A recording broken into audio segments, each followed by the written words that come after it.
오늘 같이 읽은 말씀 기초해서 전쟁에서 이기는 길. 웬 전쟁 그렇게 생각하실지 모르겠는데 전쟁에서 이기는 길 이런 제목으로 말씀 증거하겠습니다. 여러분은 인생 그러면 무엇이라고 생각하십니까? 한번 대답하실래요? 우리 인생은 무엇과 같을까요?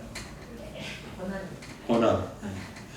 고난의 바다라고 얘기하기도 하죠. 그래서 어떤 사람이 인생은 바다를 항해하는 것과 같다. 그렇게 말했습니다. 살다 보면 고요하고 잠잠한 바다를 마치 미끄러지듯이 앞으로 나아갈 때가 있는가 하면 어느 순간에는 또 우리 인생 가운데 폭풍우가 몰아치고 거센 파도가 밀려올 때를 그런 모습들을 비유적으로 표현한 것이죠. 인생을 한판의 바둑에 비유하는 사람도 있습니다. 이 바둑을 두실 줄 아는 분이라면 무슨 말인지 이해가 되실 것입니다. 야고보서 4장 14절에서 너희 생명이 무엇이냐? 너희는 잠깐 보이다가 없어지는 안개니라 라고 표현했어요. 인생이 아주 짧다는 것을 안개에 비유했습니다. 그런데 오늘 저는 인생이 마치 전쟁하는 것과 같다. 그렇게 표현하고 싶습니다. 우리의 인생은 매일매일이 그야말로 전쟁과 같지 않습니까? 매일매일 여러분 자기 자신과 싸워야 합니다. 가장 큰 대적이 자기 자신이라는 말이 있지 않습니까? 그래서 자기를 이기지 못하면 그런 사람은 아무것도 할 수 없는 무능한 사람이 되고 말 것입니다. 또 우리를 무너뜨리려고 하는 적이 있습니다. 순화시켜서 우리에게 경쟁 상대가 되는 사람들이라고 할 수도 있겠죠. 어떤 경우는 감당하기 힘든 일을 만나기도 합니다. 그런 일을 이겨낸다면 우리는 더 성숙해지고 더 단단해지고 더 경험이 많은 노련한 사람이 되고 또 더 아름다운 그런 사람이 될 수 있지만 만일 저버리고 또 실패한다면 평생 패배자가 될 수도 있을 것입니다. 저는 자랄 때 우리 어머니로부터 한 번 실수는 병가지 상하다 이런 말씀하시는 걸 아주 자주 들었어요. 무슨 말인지 아시는 분 있습니까? 저도 그 당시 어렸을 때는 그 말이 무슨 말인지 잘 몰랐는데 나중에 커서 찾아보고 하니까 알게 됐는데 병가라고 하는 것은 군대를 말하죠. 군대. 그래서 한 번 실수는 병가지 상하다. 그 말은 군대가 전쟁을 하다 보면 질 때도 있고 이길 때도 있다는 거지요. 그만큼 군인들이 전쟁에서 지는 것은 흔히 있을 수 있는 일이다. 이 말처럼 사람이 살면서 한 번 실수할 수 있지. 그게 누구에게나 일어날 수 있는 일이지. 라는 말로 해석이 될 수 있습니다. 그렇습니다, 여러분. 우리는 우리의 삶 가운데 질 수도 있죠. 한 번 질 수도 있습니다. 두 번 질 수도 있습니다. 근데 여러분, 적어도 마지막에는 이겨야 되지 않겠습니까? 아멘. 또 그렇다고 해서 지는 것이 너무 익숙해져 가지고 지금 지더라도 나중에 이기면 되지. 그리고 오늘도 지고 내일도 지고 한 달 후에도 지고 1년 후에도 지고 10년 후에도 지고 맨날 그런 지는 삶을 산다면 그것도 말이 안 될 것입니다. 사실 우리 기독교인들은 지는 것이 습관이 되면 안 되겠습니다. 우리 기독교인들은 이미 이긴 사람들 아닙니까? 할렐루야. 예수 그리스도가 이기셨습니다. 예수 그리스도가 이기셨기 때문에 우리는 그분 안에서 이미 승리를 가진 사람들입니다. 그러므로 지는 것이 습관이 되면 안 되고 우리는 예수님의 승리 안에서 우리도 늘 이기는 그런 것이 습관이 될 수 있어야 된다고 믿습니다. 저는 오늘 본문 말씀을 보면서 그래서 기독교인인 우리가 이기는 법을 배울 수 있다는 것을 생각했어요. 우리가 이길 수 있구나. 언제나 이길 수 있구나, 사실. 늘 지다가 마지막에는 그래도 이길 가능성이 있다. 이런 얘기가 아니라 우리가 사실은 늘 이길 수 있는 사람들이다. 그 사실을 알게 되었습니다. 여러분 모두 오늘 본문 말씀을 통해서 이기는 법을 배우실 수 있기를 바랍니다. 그래서 코로나19도 이기고 죄도 이기고 우리의 원수인 마귀도 이기고 인생 가운데 찾아오는 모든 어려움과 시험을 이길 수 있는 여러분이 되기를 우리 주 예수님의 이름으로 축원합니다. 아멘. 자, 본문은 남쪽 유다의 제2대 왕인 아비야 왕이 여로보암이 다스리고 있던 북이스라엘과 치룬 전쟁을 기록한 말씀입니다. 모르시는 분들도 있을 수 있기 때문에 먼저 이스라엘의 역사적 배경을 잠깐 말씀을 드립니다. 이스라엘이 처음으로 왕을 구했을 때 하나님은 사무엘 선지자를 통해서 누구를? 사울을 첫 번째 왕으로 세우셨습니다. 그런데 이 사울 왕의 불순종 때문에 하나님께서 사울은 버리셨습니다. 그래서 당연히 그의 아들 요나단이 왕이 되어야 했지만 그렇게 되지 못하고 하나님께서 새롭게 택하신 이새의 아들 다윗이 이스라엘의 제2대 왕이 되었습니다. 하나님은 다윗의 후손들이 계속 이스라엘의 왕이 될 것이라고 약속하셨습니다. 다윗이 하나님 앞에 언제나 신실하고 말씀에 순종하는 사람이었기 때문에 하나님께서 그런 약속을 주셨습니다. 하나님은 그 약속대로 정말 다윗의 아들 솔로몬을 택하셔서 왕위를 이어받게 하셔서 솔로몬이 이스라엘의 제3대 왕이 되게 하셨습니다. 그리고 솔로몬 왕의 아들 또한 왕이 되었는데 그의 이름이 르호보암입니다. 르호보암이 이스라엘의 제4대 왕이 되었지요. 그런데 르호보암이 왕이 되자 느밧의 아들 여로보암이라고 하는 사람이 르호보암 왕을 찾아왔습니다. 이 사람은 솔로몬 왕 때에 큰 잘못을 저지르고 애굽 나라의 피신해 있다가 솔로몬 왕이 죽고 그의 아들 르호보암이 왕이 되었다는 소식을 듣고 르호보암 왕을 찾아왔던 것입니다. 그는 르호보암 왕에게 당신 아버지가 왕일 때는 우리가 부역을 너무 많이 했습니다. 그죠? 성전을 짓느냐고 7년, 왕궁을 짓느냐고 14년.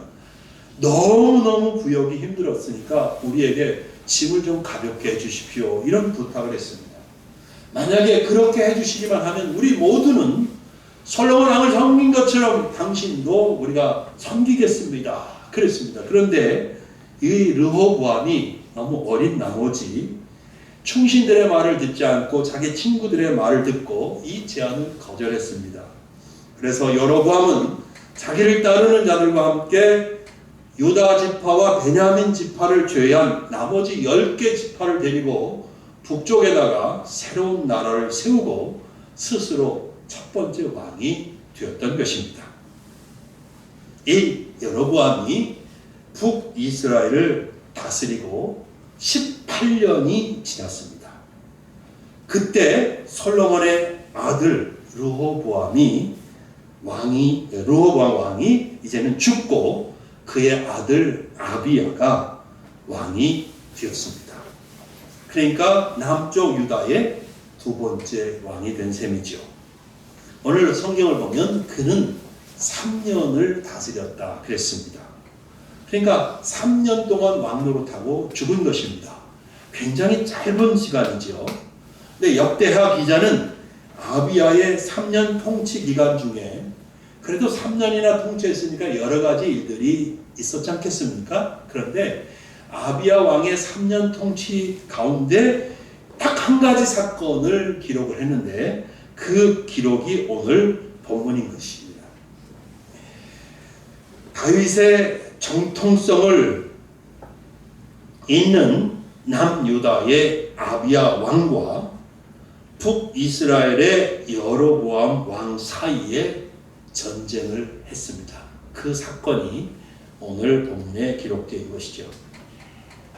자, 그래서 두 나라가 전쟁을 하게 되었는데, 먼저 이 북이스라엘과 남유다 두 나라의 전력을 본문에 나타난 대로만 비교해 보면, 유다는 군사가 몇 명이라고 기록되어 있습니까?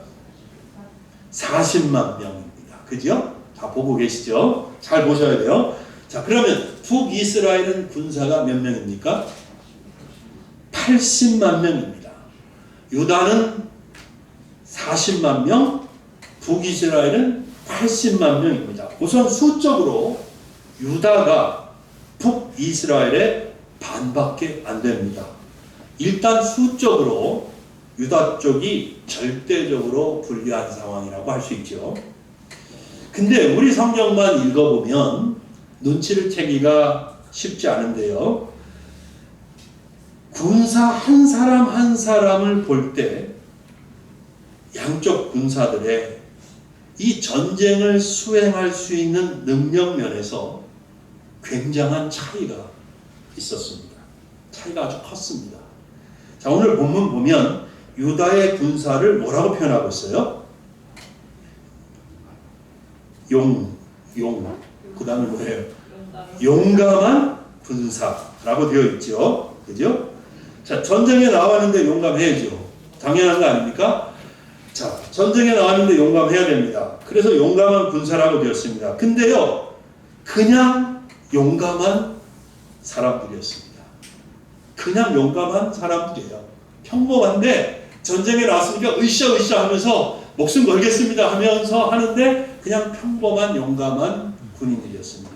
반면에 북이스라엘 군사들은 어떻게 표현됐어요? 우리 성경에 큰 용사 80만 명이라고 되어 있어요. 즉 이스라엘의 80만 군사들은요, 단순히 용감한 사람들이 아니라 어마어마한 힘과 전투력을 가진 전사들이었습니다. 전사들이었다는 말이에요. 쉽게 말해서 북이스라엘의 군대는 우리식으로 하면 특전사 같은 군대, 미국의 네이비 실 같은 그런 사람들, 어마어마한 사람들이었고, 유다의 군대는 용감하기는 하지만 그냥 평범한 군인들이었습니다. 예, 그러니까 군인 한 사람 한 사람의 힘과 전투력이 지금은 뭐 전자전이니 뭐 앉아서 전쟁하고 막 미사일이 날아다니고 하지만 그때는 맞붙어서 싸울 때 아닙니까? 그러니까 군인 한 사람 한 사람의 힘이, 그리고 전투력이, 그 싸움의 기술이 이 굉장한 큰 영향을 미쳤던 고대 전투에서 이 두 나라 간의 이 군인들의 이런 차이는 굉장한 큰 차이지요. 그리고 전쟁이 시작되기 직전에 수적으로 우세한 북이스라엘은 유다 군대의 배후로 싹 몰래 가서 거기에 숨어 있었습니다. 복병을 하고 있었습니다. 그러니까 그리고 나서 이제 전쟁이 딱 시작이 되니까 이스라엘은 유다를 앞에서도 공격하고 또 어떻게 복병하고 있었던 그 사람들이 들고 일어나서 뒤에서도 일시에 공격을 가해왔습니다. 자, 이런 것들을 놓고 생각해 보면 상식적으로 유다가 이 전쟁을 이기겠어요? 북이스라엘이 이기겠어요? 여러분 생각은 어때요? 북이스라엘이 이길 수밖에 없는 전쟁이죠. 유다가 이 전쟁을 이기는 것은 사실 불가능하다고 말해도 지나치지 않아요. 정말 어렵고 힘든 전쟁이에요. 근데 이 전쟁의 결과가 어떻게 되었어요? 성경을 우리 다 같이 읽었잖아요. 어떻게 되었어요? 예, 유다가 이겼습니다. 사람의 관점대로 상식적으로 판단할 때는 분명히 북이스라엘이 이길 수밖에 없는 전쟁인데, 정말 우리의 상식대로 사람의 관점대로 북이스라엘이 이겼느냐? 그렇지 않아요. 유다가 이겼습니다, 여러분. 유다가 이겼습니다. 수적으로 절대적 열세였고 포위를 당한 상태로 일시적으로 앞뒤에서 공격을 받았습니다. 군인 한 사람 한 사람의 전투 능력 차이가 격투기 세계 챔피언하고 보통 평범한 시민하고 싸우는 것처럼 그렇게 말도 안 되게 차이가 나는 상황인데, 그럼에도 불구하고 유다가 이 전쟁을 이겼습니다. 와, 굉장하죠. 어떻게 이겼습니까? 우리가 오늘 본문을 보면 어떻게 이기는지 알 수가 있어요. 자, 전쟁이 시작되기 바로 전에 유다의 아비야 왕이 스마라임 산 위에 올라가 서서 큰 목소리로 여로보암과 북이스라엘 군사들에게 말하기 시작을 합니다. 여러 말을 했어요. 오늘 본문에 그 말들이 본문의 상당 부분을 채우고 있습니다. 이 말들을 잘 생각해보면 우리가 전쟁에서 이기는 법을 배울 수 있다는 거예요. 아멘? 자, 첫째가 뭐냐 하면 아비야 왕과 유다는 하나님의 약속을 붙잡고 있었습니다. 네, 하나님의 약속을 붙잡고 있었어요. 본문 5절을 보겠습니다. 같이 읽어보죠. 시작. 이스라엘 하나님 여호와께서 소금 언약으로 이스라엘 나라를 영원히 다윗과 그의 자손에게 주신 것을 너희가 알 것 아니냐. 예, 그래 말했습니다. 이 말은 아비야 왕이 그냥 지어내서 하는 말이 아니죠.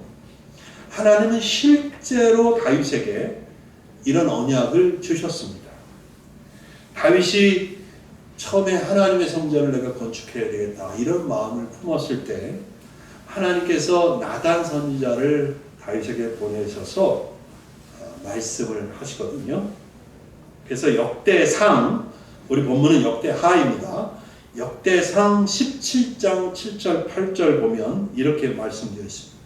또한 내 종 다윗에게 이처럼 말하라. 만군의 여호와께서 이처럼 말씀하시기를 내가 너를 목장 곧 양떼를 따라다니던 데에서 데려다가 내 백성 이스라엘의 주권자를 삼고 내가 어디로 가든지 내가 너와 함께 있어 내 모든 대적을 내 앞에서 멸하였은즉 세상에서 존귀한 자들의 이름 같은 이름을 내게 만들어 주리라. 이렇게 말씀을 하신 후에 하나님께서 솔로몬을 택해서 다윗을 있게 할 것이고 그를 통해서 성전을 건축하게 하고 그리고 내 후손들로 왕위를 이어가며 너의 왕위를 견고하게 할 것이라고 말씀을 하셨습니다. 그리고 이어진 역대상 17장 11절 12절 말씀을 보면 이렇습니다. 내 생명의 연한이 차서 내가 조상들에게로 돌아가면 내가 내 뒤에 내 씨 곧 내 아들 중 하나를 세우고 그 나라를 견고하게 하리니 그는 나를 위하여 집을 건축할 것이요 나는 그의 왕위를 영원히 견고하게 하리라. 이랬습니다. 아비야 왕은요 이 약속을 알고 있습니다. 아비야 왕은 이 약속을 기억합니다. 이 약속을 붙잡고 있습니다.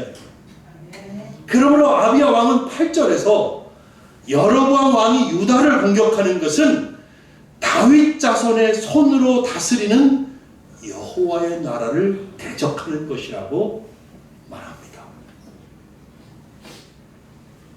아비야는 그리고 하나님의 언약을 소금 언약이라고 말합니다. 하나님의 언약은 변하지 않는다는 뜻이죠. 아멘, 그죠? 여러분, 그럼 이제 우리가 생각해 볼 수 있어요. 우리는요 이제 구약의 이스라엘 시대를 살고 있는 건 아니죠. 근데 우리도 언약 안에 있습니다. 우리도 예수 그리스도 안에서 약속을 받은 사람들입니다. 아멘. 우리는 하나님의 소유된 백성입니다. 우리는 하나님 앞에 왕같은 제사장들입니다. 아무도 우리를 흔들지 못합니다. 그 누구도 우리를 넘어뜨릴 수 없습니다. 우리도 아비야 왕처럼 하나님의 변하지 않는 소금 언약 안에서 절대로 흔들리지 않기를 바랍니다. 그러면 우리는 누가 다가와도, 우리 앞에 어떤 존재가 다가와도 우리는 이길 수 있습니다. 아멘. 자, 둘째, 아비야 왕과 유다는 하나님을 신실하게 섬기고 있었습니다. 그건 되게 중요한 일이에요. 여러분, 평상시에 여러분들이 하나님을 섬기지 않잖아요. 찬송도 안 하고, 기도도 안 하고, 하나님 잊어버리고 살고, 세상 일에만 몰두하고, 그렇게 살다가 주일날 교회 와서 예배 드리려고 하잖아요. 그러면 찬송 부르는 것도 어색하고, 오늘 사모가 저렇게 뜨겁게 기도해도 그게 왜 저러지? 이런 생각이나 들고, 말씀이 지루하다고 생각이 되고 들리지도 않고, 통성기도 하자 그러면 그냥 남들 고개 숙이니까 어쩔 수 없이 고개 숙이고, 너무 예배 시간이 힘들고 지루하고, 하나님의 말씀도 받지 못하고 약속도 받지 못하고 가슴이 뜨거워지지도 않고 그렇습니다. 근데 늘 하나님과 동행하는 삶을 살다가 다 교회 오잖아요. 그러면 찬송 한 절 한 절이 눈물 나게 은혜가 되고, 말씀 한마디가 꿀송이 같고, 기도하면 그냥 마음이 뜨거워지고 아멘 아멘이 터지고, 그 아멘을 하나님 축복하셔서 여러분 가운데 회복이 일어나게 하시고 능력이 나타나게 하시고 그러는 거예요. 그리고 어려운 문제가 생기고 시험이 와도 넉넉히 싸워 이길 수 있는 힘이 생기는 거예요. 아시겠죠? 그것처럼 유다는, 아비야 왕은 하나님을 신실하게 섬기고 있었습니다. 그게 승리의 요인이에요. 자, 여로보암은 하나님을 떠났습니다. 그죠? 그가 이스라엘을 다스릴 때 하나님 말씀을 그는 다 버렸습니다. 그는 금송아지를 만들고 신으로 섬겼고, 백성들도 그 금송아지를 하나님이라고 말하면서 섬기게 했습니다.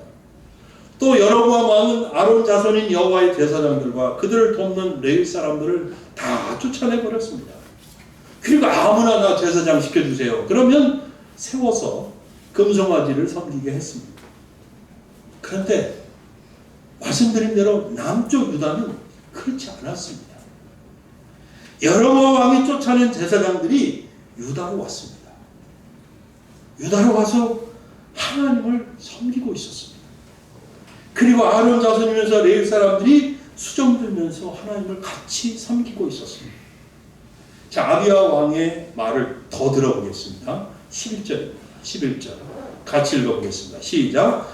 매일 아침 저녁으로 여호와 앞에 번제를 드리며 분향하며, 또 깨끗한 상에 진설병을 놓고 또 금 등잔대가 있어 그 등에 저녁마다 불을 켜나니, 우리는 우리 아부 하나님 여호와의 계명을 지키나 너희는 그를 배반하였느니라. 무슨 말인지 아시겠죠? 아비야 왕과 유다는 하나님을 떠나지 않고 매일매일 신실하게 하나님을 섬기는 그런 왕이고 그런 나라였습니다. 매일 아침 저녁으로 하나님 앞에 서 있었습니다. 여러분, 이 모든 하나님을 섬기는 모습이, 제사 드리는 모습이 예수 그리스도 안에서 다 성취되었습니다. 아멘. 그죠? 그거 아시죠? 그래서 번제는 예수 그리스도의 십자가를 통해서 성취되었습니다. 그죠? 여러분, 진설병, 하나님의 성막 안에 늘 있었던 진설병은 생명의 떡이 되시는 예수님을 상징하는 거예요. 알겠죠? 근데 예수님이 십자가에 죽으셨다가 부활하셔서 우리에게 생명이 되셨지 않습니까? 성취됐죠. 그죠? 그 다음에 금 등잔대에 저녁마다 불을 켰다는 것은 어둠을 물리치시고 우리를 구원하시는 생명의 빛이신 예수님을 상징하는 것입니다. 그 예수님이 우리를 어둠에서 불러내셨잖아요. 그리고 우리를 구원하셨고 지금도 우리에게 빛이 되셔서 우리의 앞을 인도하고 계시지 않습니까? 아멘. 그러므로 아비야 왕의 이 말을 지금 우리 말로 다시 써보면 이렇게 쓸 수 있어요. 우리는 하나님 앞에 매일매일 우리의 죄를 고백하고 용서를 받습니다. 매일매일 생명의 말씀을 통해서 새로운 힘을 얻습니다. 우리에게는 예수 그리스도가 항상 함께 하셔서 내 앞길을 인도해 주신 것을 우리는 믿습니다. 아멘. 우리는 날마다 하나님께 순종하며 하나님과 동행하고 있습니다. 아멘. 이렇게 말할 수 있는 거예요. 이해되시죠? 아비야 왕의 이 말은 이렇게 말할 수 있는 거예요. 그러니까 만일 여러분 우리가 이렇게 예수님을 마음에 모시고 예수님과 날마다 동행하고 그러면 아비야 왕처럼 강하고 담대해질 수 있다는 말이에요. 40만 보통의 병사를 가지고 있는데 저쪽에 특전사 같은 군인들 80만 명을 마주하고 있지만 아비야 왕처럼 강하고 담대해질 수 있다는 거예요. 뭐 하면 하나님과 매일 동행하고 있습니다.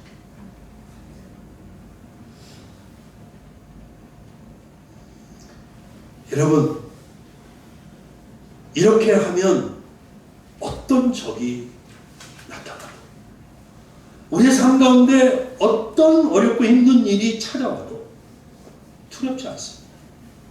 아비야 왕이 두려워하지 않고 있잖아요. 담대하잖아요. 우리도 그렇게 될 수 있어요. 우리도 아비야 왕과 유다처럼 당당하게 우리의 대적을 맞서고 싸워서 이길 수 있는 것입니다. 아멘. 아멘. 아멘. 네. 세 번째로 아비야 왕과 유다는 하나님께서 함께 하신다는 그 확신을 가지고 있었어요. 네. 확신이 있어요. 확신이 자연스럽게 생기는 거죠. 확신이 있어서 12절 보겠습니다. 같이 읽겠습니다. 시작. 하나님이 우리와 함께 하사 우리의 머리가 되시고 그의 제사장들도 우리와 함께하여 전쟁의 나팔을 불어 너희를 공격하느니라. 예. 하나님이 함께 하신다는 확신이 있습니다. 매일 아침 저녁으로 하나님께 예배드리고 섬기고 믿음을 고백하고 있는 아비야의 마음속에는 하나님이 우리와 함께 하신다는 이 사실을 흔들림 없이 확신하고 있었어요. 여러분 잘 들으세요. 우리도 확신할 수 있습니다. 아멘. 우리가 예수 그리스도를 주라고 고백하고 있지 않습니까? 그렇다면 하나님께서 우리와 함께 하십니다. 여러분 예수님의 이름이 뭐예요? 임마누엘. 임마누엘. 그 뜻을 아시죠? 하나님이 우리와 함께 하신다라는 뜻입니다. 아비야는 임마누엘을 확신하고 있습니다. 그리고 이렇게 말합니다. 이스라엘 자손들아 너희 조상들의 하나님 여호와와 싸우지 말라. 너희가 형통하지 못하리라. 대단한 확신 아닙니까? 이 확신을 우리도 가져야 할 확신이라 이 말이에요. 우리는 예수 그리스도 안에 있습니다. 하나님이 우리와 함께 하십니다. 아멘. 하나님은 우주에서 가장 강하신 분입니다. 그러므로 이 세상에 하나님을 이길 수 있는 존재는 없습니다. 여러분. 이 세상에 어떤 권세도 어떤 장군도 어떤 신도 하나님을 이길 수 없습니다. 따라서 예수 그리스도 안에 있는 우리를 이길 수 있는 것은 이 세상의 이 우주에 아무것도 없습니다. 하나님이 함께 하신다는 확신 가지실 수 있기를 예수님의 이름으로 축복합니다. 마지막으로 네 번째, 이런 확신 가운데 아비야 왕과 유다는 하나님을 전적으로 의지했습니다. 자, 아비야 왕이 이런 말을 하는데 그 말을 듣고도 여로보암 왕은 물러서지 않았습니다. 아이고, 당신 말을 듣고 보니 우리가 꽤 잘못한 것 같은데, 아유 그래 우리 갈게요. 그냥 평화협정 맺읍시다. 이러고 갔으면 50만 명 안 죽었지. 근데 여로보암은 물러서지 않았습니다. 여로보암은 이 말을 듣고도 그냥 전쟁을 시작합니다. 왜 그럴까요?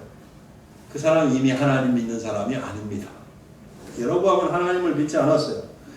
여로보암 왕은 유다 진영 뒤로 군사를 몰래 보내서 매복을 시켰습니다. 그리고 앞과 뒤에서 일시적으로 공격을 가했습니다.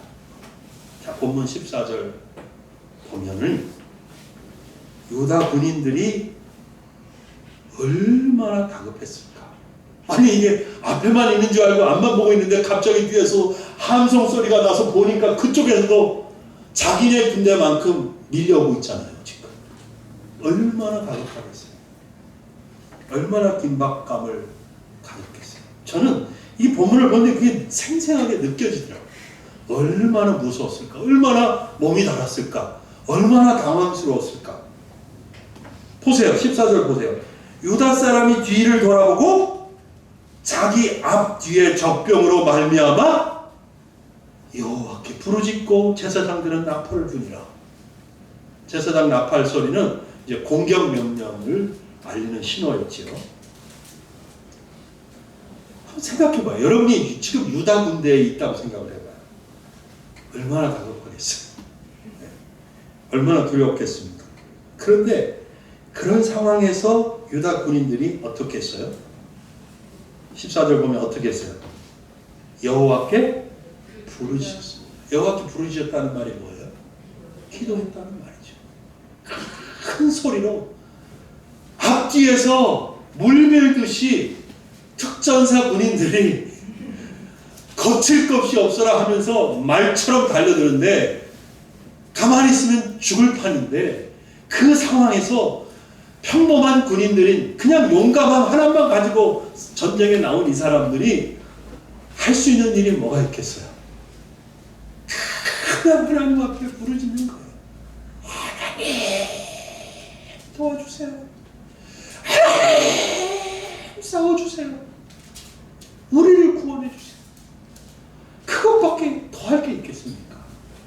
지들이 괜히 주먹 한번 내질렀다가 뒤돌리치기 맞고 나가 떨어질 텐데 그럼 싸울 수 있는 상황이 아니다. 그냥 아버지 도와주세요. 이것만 할 수밖에 없었던 사람. 절대절명의 순간에 정말 절박함을 가지고 유다는 하나님 앞에 부르짖어 기도했습니다. 놀라운 것은 그 순간에 하나님이 역사하셨습니다. 하나님이 뭐 했어요? 역사하셨습니다. 자, 15절부터 17절까지 함께 읽어보겠습니다. 정말 승리의 마음을 가지고 우리도 이렇게 될 수 있다는 확신을 가지고 읽었으면 좋겠어요. 다 시작. 유다 사람이 소리 지를 때에 하나님이 여로보암과 온 이스라엘을 아비야와 유다 앞에서 치시니 이스라엘 자손이 유다 앞에서 도망하는지라. 하나님이 그들을 손에 넘기셨으므로 아비야와 그 백성이 크게 무찌르니 이스라엘이 택한 병사들이 죽임을 당하고 엎드러진 자들이 50만 명이었더라. 아멘. 이걸 그냥 자기들끼리 싸우게 놔두면 수적으로도 2대1인데다가 특전사하고 보통 시민하고 싸우니 이건 싸움이 안 되는 거예요. 죽도록 얻어맞고 나가 떨어져야 되는 거예요. 근데 오늘 성경을 보면 아주 놀라운 말씀이 한 구절 있어요. 유다 사람이 소리 지를 때 하나님이, 주어가 누구예요? 하나님이 여로보암과 온 이스라엘을 아비야와 유다 앞에서 뭐예요? 치시니. 다 빼고 하나님이 치신 거예요. 그러니까 하나님이 싸워주신 거예요. 그래서 전쟁은 하나님께 속했다는 말을 하는 거예요. 전쟁은 우리의 싸움이 아니에요. 우리의 삶에서 전쟁은 우리가 싸워야 할 싸움이 아니고 하나님의 전쟁이에요. 하나님이 싸우게 해드리면 돼요. 하나님을 의지하고 하나님께 맡겨드리면 돼요. 아멘. 예, 그랬습니다. 그래가지고 50만 명을 쓰러뜨렸어요. 유다 군대 죽은 사람 한 사람이라도 기록되어 있어요? 자, 이쯤 되면 보통 전쟁을 기록한 역사 같으면 이 전쟁에서 유다가 크게 이겼습니다. 이스라엘은 50만 명이 죽었고 유다도 20명쯤 죽었습니다. 이렇게 기록이 됩니다. 근데 유다가 죽었다는 말은 하나도 없어요. 한 명도 안 죽었다는 소리예요. 성경만 놓고 누가 싸워주셨기 때문에? 하나님 싸워주셨기 때문에. 아실 수 있죠? 예. 그래서 결국 이스라엘이 항복했습니다. 꼭 질 것만 같았던 유다가 이겼습니다. 18절 하반절에 유다가 승리한 이유를 비로소 밝히고 있습니다. 18절 하반절, 이는, 거기부터 읽어보죠. 시작. 이는 그들의 조상들의 하나님 여호와를 의지하였음이라. 아멘. 할렐루야. 예. 여러분, 아무도 그 누구도 하나님 의지하는 사람이 이길 수 없어요. 예. 하나님께서 그의 편이 되셔서 싸워주시는데 누가 이길 수 있어요? 사람들은 가끔 말해요. 기독교인이 아닌 사람들도 말합니다. 아주 어렵고 힘든 싸움, 결코 이길 수 없는 싸움을 비유할 때 어디서 주워 들었는지는 모르지만 다윗과 골리앗 싸움이라고 말해요. 그죠? 네. 교회 안 다니는 사람들도 그렇게 얘기해요. 그러니까 다윗과 골리앗이 싸운 얘기가 유명하긴 유명한가 봐요. 네. 다윗과 골리앗의 싸움이라고 해요. 이길 수 없는 싸움을 비유할 때 그렇게 말해요. 근데 여러분, 그 사람들이 성경을 정말 정확하게 알고 있는지 모르는지 모르겠지만 이길 수 없는 싸움이라고 하면서 다윗과 골리앗 싸움이라고 하지만 실제로 누가 이겼습니까? 골리앗이 이겼습니까? 다윗이 이겼습니다. 다윗과 골리앗 싸움에서 다윗이 이겼어요. 근데 사람들은 다윗과 골리앗 싸움이라고 하면서 다윗이 골리앗이 결코, 자기들은 다윗이고 상대방은 골리앗이기 때문에 결코 이길 수 없다라는 생각을 가지고 다윗과 골리앗 싸움이네 이거 이렇게 말해요. 근데 여러분, 성경은 다윗이 이겼다고 기록하고 있어요. 어떻게 이겼어요? 다윗이 하나님을 의지했던 겁니다. 다윗은 골리앗이 야, 너 나를 개로 알고 지금 막대기 들고 나하고 싸우자는 거야? 그렇게 말했을 때 다윗이 이렇게 말해요. 너는 칼과 단창을 가지고 내게 나오지만 나는 내가 모욕하는 이스라엘의 만군의 여호와의 이름으로 내게 가느라. 그리고 물맷돌 들고 겁도 없이 주저도 없이 막 달려갑니다. 골리앗 앞으로.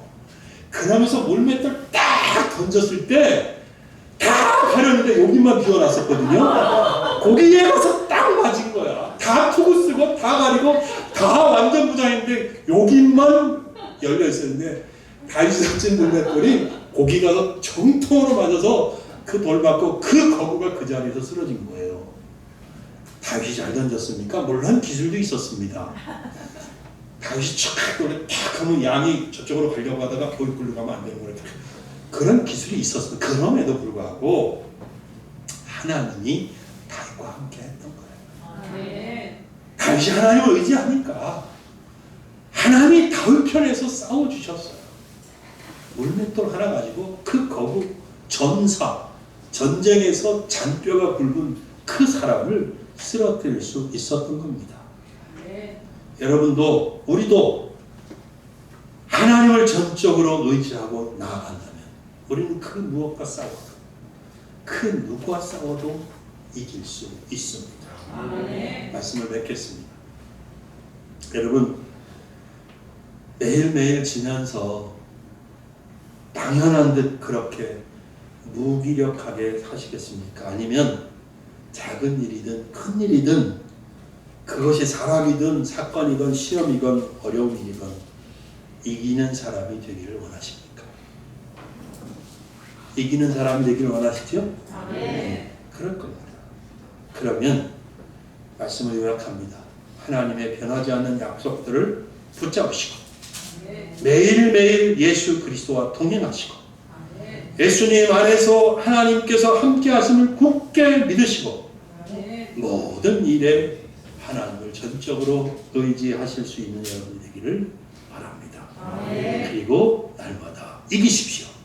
기도하겠습니다.